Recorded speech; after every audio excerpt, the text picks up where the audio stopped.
A lot of things can happen. Shocking things can happen. And we're in that climate where things like that can occur. So these central banks will use that sentiment, that shift in fear, which I'm not a fear monger. I'm telling you how to master yourself in these environments. I'm not teaching you to be fearful that the boogeyman is going to get you. So I block people that do that. When they say I'm fear mongering on Twitter, you're a fucking asshole. Get the fuck out of here. I don't want to hear from you. I don't want to see your tweets. Go talk that bullshit somewhere else. I'm teaching you how not to be fearful. These things, I can't change them. You're not going to change them. You're not going to stop that war. America's not going to stop that war. Israel's not going to talk nicely and say, okay, we overstepped our boundaries. And the Palestinians are like, okay, we forgive you. And the Palestinians are not going to accept Israel in any capacity. So there's no solution. So we all have to deal with it. Every nation's going to have to deal with it. The markets are going to use it as a sentiment. It's going to cause all kinds of, ramping up in volatility. So you have one of two choices. Don't trade at all, or learn how to navigate it. And I'm teaching you how to navigate it. You don't have to like or even subscribe to the things I'm teaching, but don't come to my fucking shit if you're not trying to learn, because you're wasting your time. As soon as I see something that's offensive that I know that you're not trying to learn, I'm going to tell you, pound sand, get the fuck out of here. So I'm not fear mongering, nothing. But I want to see it gap down below those relative equal lows on Sunday, because it will be a confirmation that we're going deeper into that daily buy side imbalance. Remember, I was highlighting that a month and a half ago about that is going to be the quarterly shift target. Thanksgiving. I told you. I think if I'm correct, and I am 51 now, so I might be having a senior moment. But don't take my word for what I'm about to say. Go back and listen to the analysis. Go back and read the tweets. I'm not getting any money for you looking at old tweets. I believe I stated that NASDAQ by Thanksgiving, we should be down there in that buy side imbalance on this daily chart. Well, we're a little bit past midpoint of October. We have a couple weeks left. A lot of things can happen between now and Thanksgiving. And we're fastly approaching those relative equal lows on the daily chart on S&P and NASDAQ. There's real liquidity down there. The folks that thought that October low, that fall low is in, I told everybody there's no reason to own equities. There's no reason to own stocks. And where's the clowns that were talking some shit? You're getting eviscerated right now. That October low to me was suspect. It was like a fake trust it. And how do they make you trust it? Putting in fake pseudo support, double bottoms. Well, if you look inside that consolidation, go to the right of it, you're going to see that there is, on your 4-hour chart, the 10 a.m. of October 6th. It's Friday. There's a fair value gap there. In that fair value gap, extend that over to the right. To the right of the high that forms on October 12th. All of this discussion is germane to the 4-hour chart of NASDAQ. Okay? And you might think, or might be thinking to yourself, man, I trade Eurodollar. You need to get off of this stuff. Talk about Euro. No, I don't. What I'm talking about here applies to every other asset class. It's not limited to just this. This is what price is doing. I'm trying to teach you to learn how to trust the language I've been using. There's a thing that constantly reoccurs over and over and over again, and it's the repricing to liquidity or repricing to inefficiencies. That's the market truism. That's the truth. It has absolutely nothing to do with the amount of buying and selling pressure. It doesn't lean on the logic of anything else out there. That's all the market's doing. If it's not doing that, it's consolidating. In the rare instances, and we're probably going to see more of these instances start popping up here in the coming weeks and months, you're going to see manual intervention, where you're going to see these sudden boom. Where did that come from? Perfect example, last week, look at your Japanese yen. In seconds, it moved 100 pips, and then erased it. It looked like it was a data error. Look like, what is this? Then you go across all the brokers and they all have the same thing. That's why I tell you I don't trade yen. I do not trade that currency because it's absolutely highly manipulated. Swiss franc is too. And gold is equivalent to that. It's the event-driven market, but in wartime scenarios, you can see gold moving around a lot. But that fair value gap that I just mentioned on the 4-hour chart, if you extend that over to the right, it's going to behave like a point of magnetism. It's going to draw price into it again. It's going to act as a means of collecting interest, pooling interest into that range of that fair value gap on the basis of an inversion fair value gap. Now, if you have been listening to these long-winded rants and dry conversations, not over a chart, but in Twitter spaces, if I was a college professor and I was teaching a lecture and you paid for this course because it was part of your major and you actively wanted to learn, you would be literally writing down everything that I'd be talking about because you want to maximize the time with this professor or this teacher or the lecturer. When I sit down with these Twitter spaces, I'm not here twiddling my thumbs and talking for the sake of hearing my own voice. I'm telling you the things that you should be listening for. And then writing them down like I'm going to say here. If I see a PD array that my interest is in, and I expect it, and it's usually willing to go back up to it if I'm bearish, if it trades up to a fair value gap. Okay, does that fair value gap create the continuation of the theory that I think that the market will go lower? Or is it performing inside that fair value gap and overshooting and then closing above it? There's a decision to be made there. But what happens, and what did I say, if a PD array can't be even reached? If you can't reach it, and you're bearish, and it's going up, but it doesn't get there, it just falls short of it, and then all of a sudden starts showing you what? Order flow is heavy and wants to go lower. What does that mean? That means it's decidedly weak. It can't even get back to an inversion fair value gap. So if it can't accomplish that, we're really heavy. We're really heavy. And late in the afternoon yesterday, around 1:30, I was looking at it rallying. I was like, okay, I know what this is. I'm shorting that. And I shorted it into a breaker. I'll show you in the review on Sunday.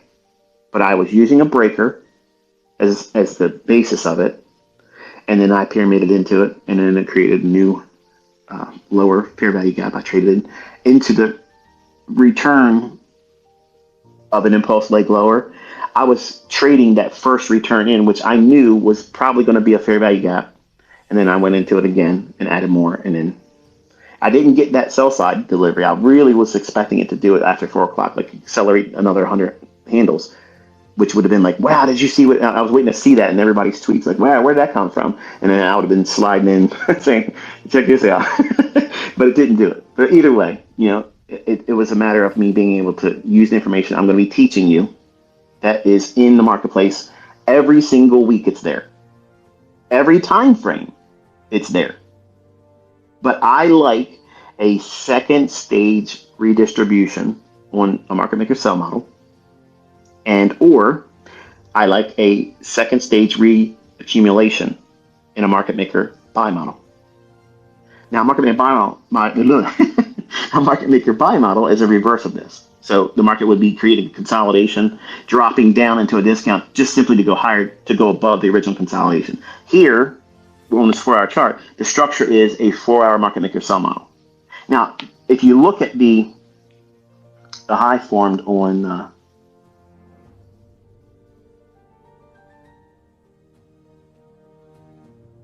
October 12th, and on your 4-hour chart, it should be your 10 a.m. candle. That is a smart money reversal. And then you can see the low risk short forms on the October 13th, 6 a.m. candle. And it's trading right up into the fair value gap that formed October 12th at 10 a.m. on that candle. And then we have the first stage distribution on October 16th, which is the 2 p.m. candle.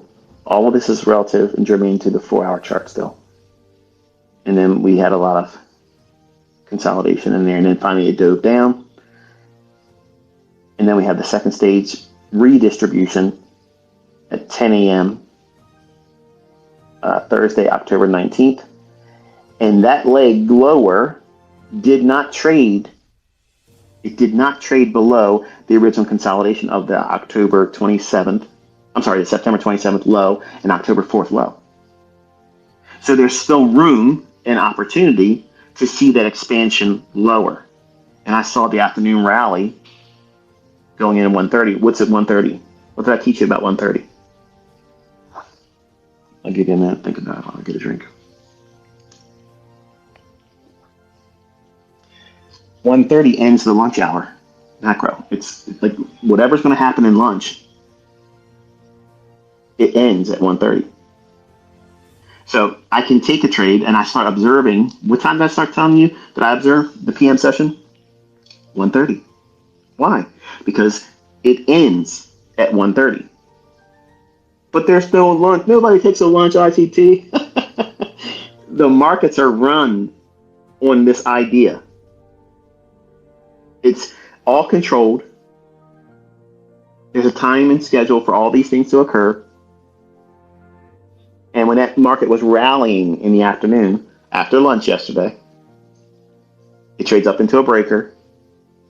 That was the draw for it. And then it rotates lower. And it gives you everything you would expect to see form. If it's going to drop, there's acceleration down, creates a fair value gap in the form of a SIBI, sell side and balance, buy side and efficiency. Then it trades up into that, offering what? An opportunity to get short again if you missed it, and then ride it going into the last hour trading. And just hold for these lows here on the September 27th and October 4th respective 4-hour lows. I don't think it's going to just go there and stop. I think it's going to dig next week deeper into that daily buy side and balance, sell side and efficiency. That quarterly shift target I gave you a month and a half ago, when we were trading up, everybody else is saying it's going to keep going higher. It's going to keep going higher. I'm going to bet you that it's going to be higher. Where are you at now? You blocked me. That's where you're at. All these things is a tapestry that requires you to spend time learning this language, sitting with me, observing it, and not trying to rush out there to get money. And because things are expensive, and they're getting more expensive, you're all going to hang on the words that I tell you, and you're going to use that as a catalyst to get into a trade that I did not tell you to take. And that's what I think about more than anything anymore now, because there's so many of you. It's very intimidating for me because I don't sound like an introvert when I'm talking to you like this, because I'm shielded. I'm in my little bubble here. I'm comfortable. I'm in my own space. But I would not talk to you this way if we were in a group setting. I'm just going to be a name dropper here because I don't think it's disrespectful. Tom Hugard has been trying very hard to get me to go over and be a part of his venues. And number one, I don't fly. Two, I don't feel that travel's a good thing for right now. And my wife simply wasn't going for it. So not because she doesn't trust me, but she's like, nah, let's just not do that.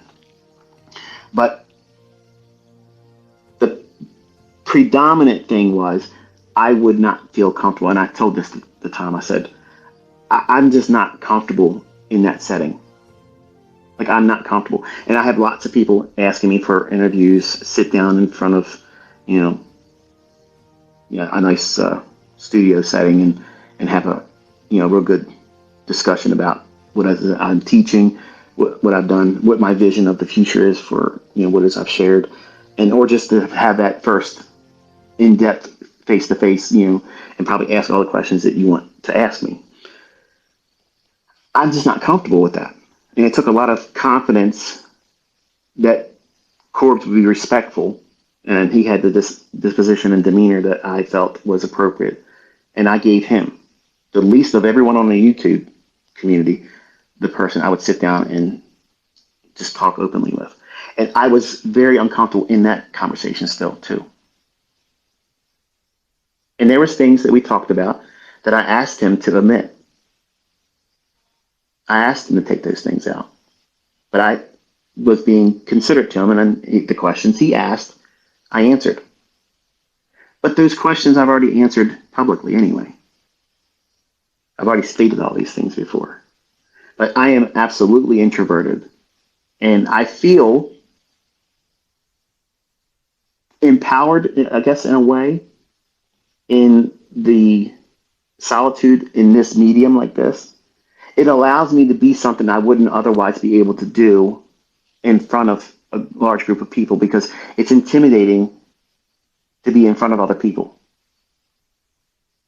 Not because the stuff doesn't work, not because I don't think that, I could do it. I just don't feel comfortable doing it.